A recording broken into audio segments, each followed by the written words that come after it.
As a doctor approaches retirement, there are a variety of things on his to-do list to ensure that everything is wrapped up before he hangs up his white coat for the last time. Malpractice insurance is one of the most important things to consider in these later years. In today's episode, we're going to give you a checklist of the key things to consider before you retire, at your retirement, and after your retirement. Armed with this information, you'll be set up for success to begin your conversations on how best to proceed as you wind down your medical malpractice coverage, saving you a little money and ensuring your long-term protection.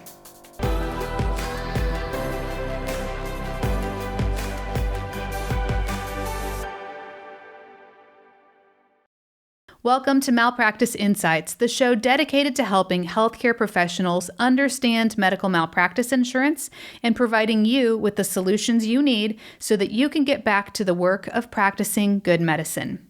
My name is Jennifer Wiggins, CEO of Aegis Malpractice Solutions, and I'm so glad you've joined us today. If you're new to our channel, welcome. Thanks so much for being here. We release a new episode every week, both on YouTube and your favorite podcast streaming platform, so be sure to like and subscribe to stay connected. All right, let's jump in. If you're nearing your final years as a practicing healthcare professional, you'll want to begin conversations with your malpractice insurance agent to start talking about your coverage. There are several things for you to consider while you're still in practice, as well as important things to line up to ensure your ongoing protection after you've retired. Let's start by looking at the key things you should be considering before retirement. First, talk to your malpractice insurance agent about your plan for retiring. Give them a timeline of when you anticipate fully retiring from the practice of medicine. While this doesn't need to be set in stone, it does help your agent to advise you, knowing how much longer you plan on practicing. Second, consider if you plan on making any changes to the scope of your practice, such as stopping surgery or no longer performing certain procedures. It's not uncommon for doctors to begin winding down their practice by reducing the scope of their work, particularly if they're practicing in a high-stress or very technical specialty. Talk to your malpractice insurance agent about options to lower your classification to help save you some money as you enter the final years of practice. Similarly, the third thing that you should consider before retirement is your hours worked. Many healthcare providers will begin reducing their hours as they near the end of their careers. Most malpractice insurance carriers have several tiers of part-time credits available, so be sure to take advantage of the premium savings that you can earn if you choose to lower the number of hours that you're working per week. Fourth, take a look at your current policy limits to determine if they're still appropriate for what you're doing. While you can save some money by reducing your policy limits later in your career, proceed with caution in this area. While it is possible for you to change your policy limits throughout the course of your career, be considerate of the type of insurance that you have. With a claims-made coverage, any changes to your policy limits, higher or lower, will be retroactive, whereas occurrence limit changes will be done on a go-forward basis, not retroactive. So it's important that you talk to a knowledgeable malpractice insurance agent before making any adjustments to your policy limits to understand potential long-term impacts to your coverage. And number 5, talk to your agent about tail insurance options. Find out if you're going to be eligible for that free tail and what the rules will be surrounding that free tail offering. If you're not eligible for free tail, get a quote so that you have an idea of what you'll need to pay to buy your tail when the time comes to officially cancel your coverage. Okay, so we've talked about the things that you need to look into before you retire, but now let's move on to the key things that you need to do at the time of retirement. First, once you have your official retirement date, notify your agent so that you can begin the process of canceling your insurance. It's generally recommended that you give at least 30 days notice so that you can ensure that everything is processed in time. Keep in mind that most malpractice insurance policies run until midnight, so it's generally recommended that you cancel your policy the day after you've seen your last patient. So if your last day seeing patients was June 30th, then cancel your insurance effective July 1st. Second, if you have a claims-made insurance policy, get your quote for tail insurance. If you are on an occurrence policy, there is no need for tail insurance. So once you cancel your policy, you're all set. In the event that you are fully retiring from the practice of medicine, you can earn free tail from most insurance carriers.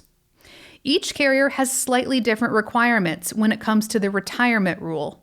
For example, some carriers have an age restriction and a tenure requirement, such as you need to be at least age 55 and must have been insured with them for at least 5 years.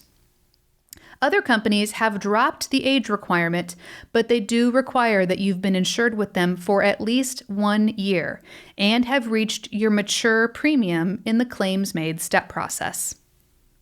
Most companies will hold a pretty firm line to ensure that you are fully retiring from the practice of medicine and not simply retiring from your employment to go work somewhere else. Be sure to ask your agent or carrier about the retirement criteria so that you can plan accordingly. Your tail policy will be quoted at the same limit as your claims-made insurance policy, unless you request otherwise.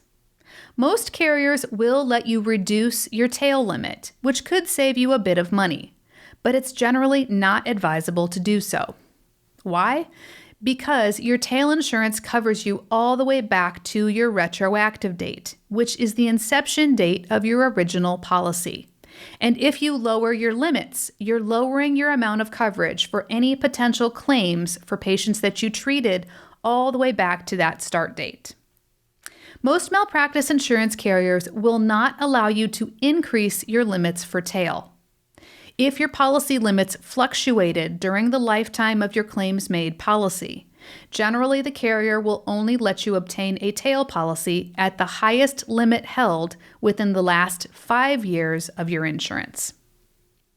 The third thing for you to do at the time of retirement is to keep a copy of your most recent malpractice insurance policy information, including your certificate of insurance, your tail endorsement, and the contact information for your agent and your insurance carrier should you need to contact them in the future. All right, so we've made it to retirement. So what do you need to be considering after retirement? First, be aware of the rules and regulations in your state as it relates to potential liability involving volunteer work, as well as treating your friends and family.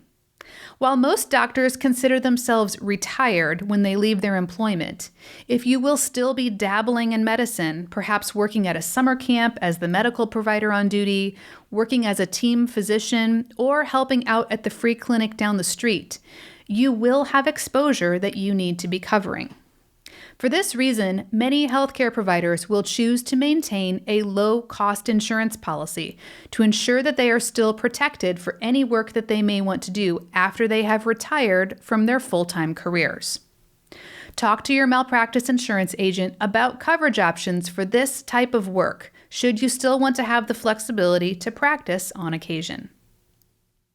Second, if you've fully retired and now you've just changed your mind and you want to return to medicine again, you'll need to reapply for malpractice insurance.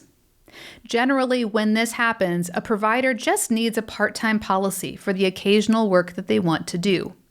The cost for this type of insurance is relatively low, so talk to your agent to get quote options from several carriers to find the policy that's right for you. Keep in mind, however, that if you earned your free tail when you retired the first time, the carrier will either make you purchase an occurrence policy, which doesn't need tail, or if you go back on a claims-made policy, you'll have to buy your tail at the standard rate the second time around. You can't get another free tail. There are many things to consider and options to talk through as you prepare to wind down your medical practice. If you have any questions on this topic or you want to make sure that you're covered appropriately, click the link in the description box below where you can connect with us via phone, email, or chat today. And if you're listening, please visit us online at aegismalpractice.com. That's AEGIS malpractice.com. We have some great episodes lined up for you in the next few weeks. Make sure that you're subscribed to our show so that you don't miss an episode. And if you found this information helpful today, could you do me a favor and give us a like and leave a review? Your feedback and support helps us to reach more people, and we're really grateful for your clicks and your kind words. That's it for this episode of Malpractice Insights, where we're dedicated to helping you understand medical malpractice insurance and providing you with the solutions you need so that you can get back to the work of practicing good medicine. This is Jennifer Wiggins. Thanks for joining us.